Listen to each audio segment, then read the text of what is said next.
Olhe, nos últimos dias nós fomos surpreendidos por notícias de urgências médicas envolvendo famosos. A gente contou aqui na semana passada que o ator Tony Ramos precisou ser operado às pressas por causa de um sangramento no crânio. Mais recentemente, o Rock, ex-assistente de palco do Silvio Santos, teve uma ocorrência semelhante. Os dois foram socorridos a tempo e passam bem. A gente vai entender melhor como isso funciona, né? O que aconteceu com eles, conversando ao vivo com o Dr. Rodrigo Cavalcante, que é neurocirurgião, está conectado aqui com a gente. Bom dia, doutor, seja muito bem-vindo. Bom dia, Wilker. Bom dia a todos os telespectadores. É um prazer poder estar aqui.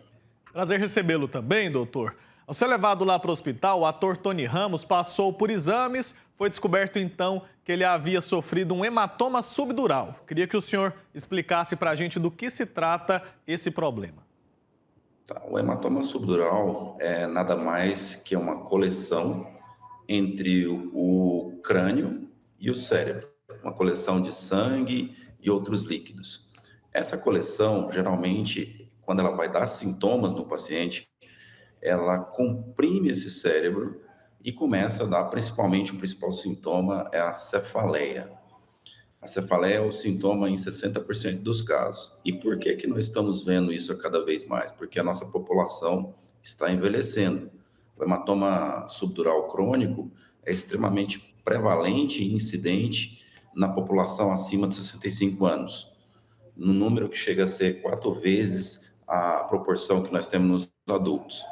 E ele geralmente, quando ele é sintomático, o tratamento cirúrgico é a principal forma de tratamento. Perfeito. Então, só para a gente esclarecer para quem está em casa, a cefaleia que o senhor mencionou é a dor de cabeça, né? Uma dor muito aguda. Isso. O paciente geralmente ele tem, qual que é a história clássica do hematoma subdural crônico? O paciente às vezes tem um mínimo trauma, um trauma na região craniana, e depois desse trauma, demora mais ou menos um mês, 2 meses, ele começa a ter sintomas de dor de cabeça, ou dormência no lado esquerdo ou no lado direito do corpo, ou até mesmo alterações da fala. E aí que ele vai começar, então, a dar esses sintomas quando ele se torna muito volumoso.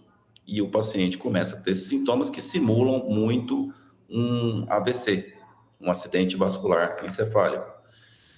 E nessa situação, esse hematoma geralmente ele se torna cirúrgico.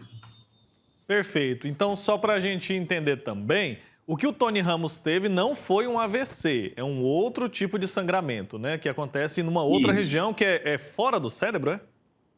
isso é entre o osso Uhum, da cabeça, esse osso aqui, entendi. e o cérebro. Na verdade, o hematoma se forma nesse espaço, entre o osso e o cérebro, comprimindo então o cérebro e levando o paciente a ter sintomas que simulam muito um AVC. Mas na grande maioria desses hematomas, é sempre precedido de um trauma. Em 48% dos casos, nós temos um trauma associado.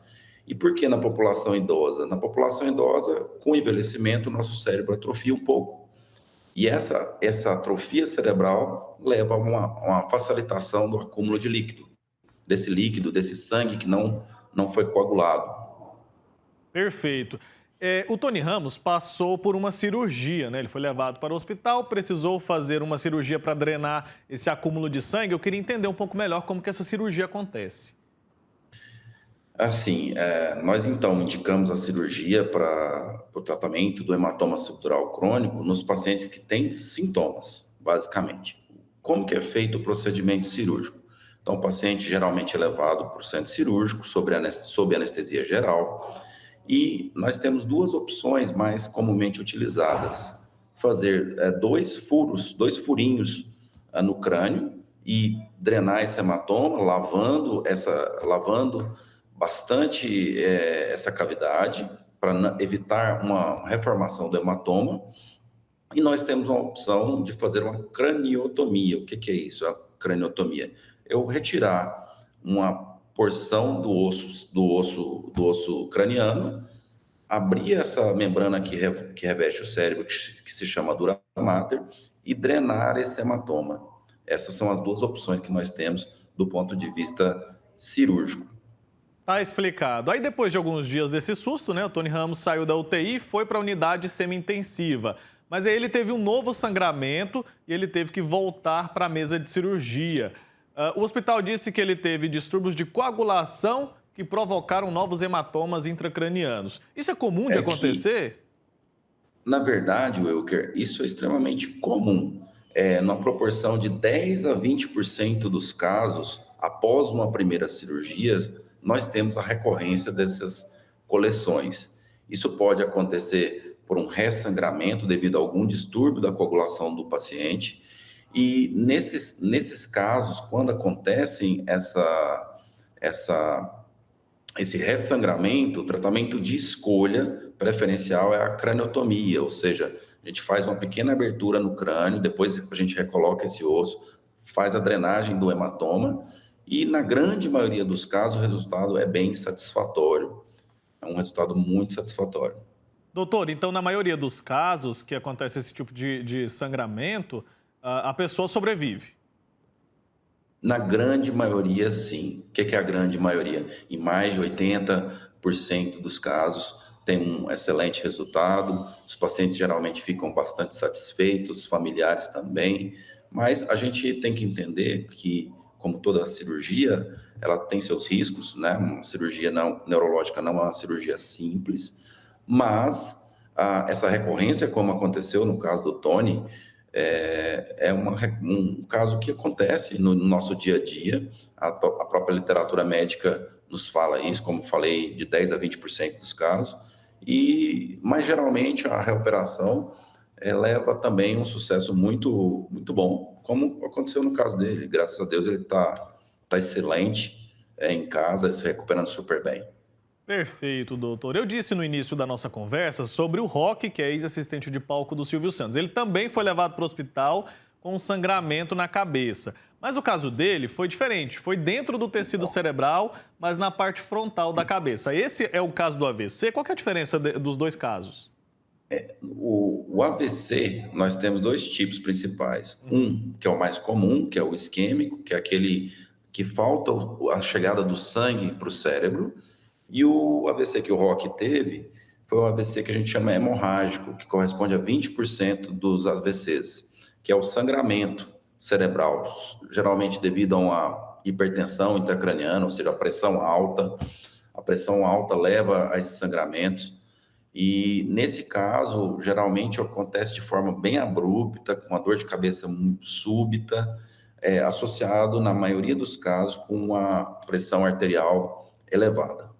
Aí, nesse caso, a gente pode considerar que é mais grave o que aconteceu com o Roque do que com o Tony Ramos? Muito mais, muito. Geralmente o AVC hemorrágico geralmente leva muito a um grau de sequela neurológica no pós-operatório bem mais elevado. No caso do Tony, do hematoma subdural crônico, essas sequelas geralmente são transitórias e, na grande maioria, os pacientes melhoram de maneira bem satisfatória, quando geralmente operados a tempo. Perfeito. Nos dois casos, a gente entendeu que eles foram socorridos muito rapidamente. Eu queria que o senhor falasse para a gente sobre a importância disso, do primeiro sinal, a gente já procurar a ajuda de um especialista. O mais importante em qualquer doença neurológica realmente é o diagnóstico precoce. Isso pode ser feito por qualquer um de nós, não precisa ser médico.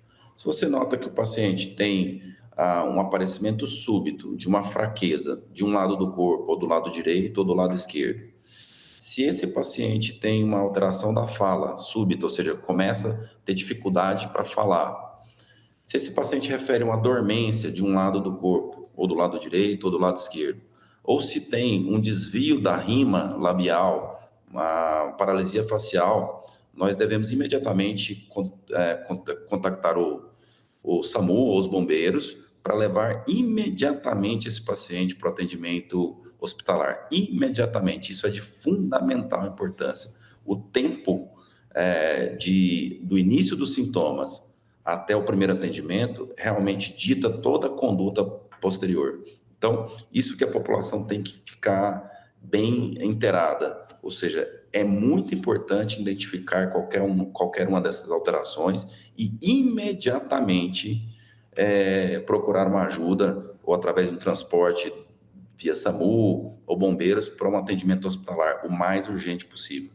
É isso, num caso como esse, o tempo pode ser um vilão ou um aliado, né? A gente precisa aproveitar ele da melhor maneira possível, tomar bastante cuidado. A gente tem aquela mania, né, de que o sinal aparece, a gente fica esperando para ver se vai melhorar e tudo mais. Isso não pode acontecer. Ficou claro aqui na fala do doutor, o diagnóstico precoce é essencial. Doutor Rodrigo Cavalcante, obrigado pelo seu tempo aqui, obrigado pelo alerta e pelas informações. Até a próxima.